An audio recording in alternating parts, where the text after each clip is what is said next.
Throughout my talk, I will use Colorado as a model for what you might want to think about as natural gas activity commences in your region. But keep in mind that our western ecosystem is unique, just as the ecosystem where you live is unique, and modifications may be needed to best protect your health.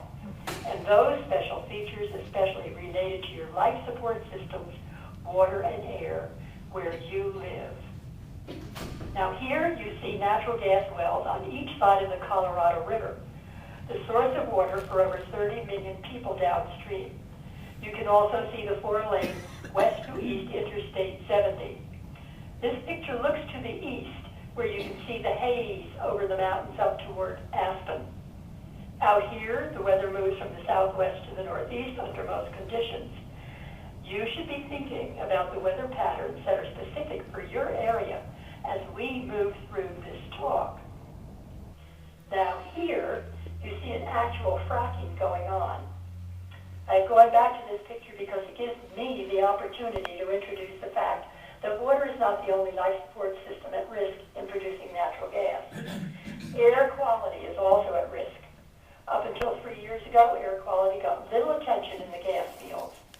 Little consideration has been given to the amount of diesel that is burned to produce natural gas. When you add up the exhaust from the labor force's diesel trucks getting to and from the frac, and the corporate trucks and huge machinery needed to extract the gas, the exhaust begins to reach very high levels that contain nitrogen oxides, or NOx, as well as volatile organic compounds, VOCs, for short, that float up into the air in presence of sunlight. And in the presence of sunlight during the day, they produce what is called ground-level ozone. Okay, now, it is now apparent that stationary and mobile equipment required to produce and deliver natural gas can cause an urban-like smog problem, rich in ozone, and especially in areas of high production. Now, we need ozone in the stratosphere to protect us from ultraviolet light, but at ground level it poses a serious threat to all animals, including humans, and plants, including the trees in our forests. One molecule of ozone can burn a hole in the deep alveolar tissue in your lungs. It is well documented that daily exposure to ozone leads to early aging of the lungs. They become brittle and dry out. The lungs cannot repair this kind of damage, so that every exposure incident builds upon damage that was already there. Chronic ozone exposure can cause asthma, COPD, chronic obstructive pulmonary disease, and other pulmonary disorders. Children are especially vulnerable because their lungs continue to grow and enlarge until about age 18. As they mature in the presence of ozone, their alveoli production is reduced, and they end up with brittle lungs like those of an 80-year-old when they're in their 20s. Ozone was always thought to be only an urban problem caused by the exhaust from gasoline combustion in automobiles, the NOxes, and the volatile organic compounds, or VOCs, from gasoline fumes. The same VOCs that are now released from natural gas operations. So we now have in the West an urban air pollution phenomenon that no one suspected would happen. We have drilled over 3,000 wells in 2.5 years with no random inspections.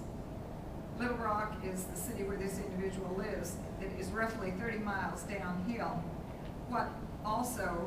They've also had 6 earthquakes this year and are on the New Madrid Fault. What do we do? I think you organize and you get a grassroots people together. That's what we have to do here. You've got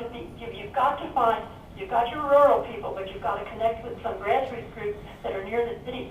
They can get there every time there's a hearing, there's a meeting, there's a briefing, and they're walking into the offices of the people in your state who are responsible for your health and your environment.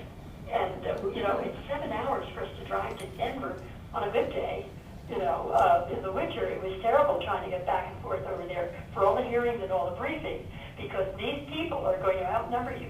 They're going to have that place packed. Out here, whenever we have a hearing or a meeting, they give the men the day off, they pay them, and they usually give them a prime rib dinner or some good meal to come and attend these meetings. So you have got to have, and you've got to show your state legislators, or actually your state regulators, that they have you behind them. You've got to let them know. They know that there are a lot of people out there who are supporting them, but we have no way to communicate to them like the industry does. Let them know. Keep encouraging them. Work with them. Take them the information and ask them say, how can we help you? And because that's what worked here. And it was from the bottom up. It was remarkable.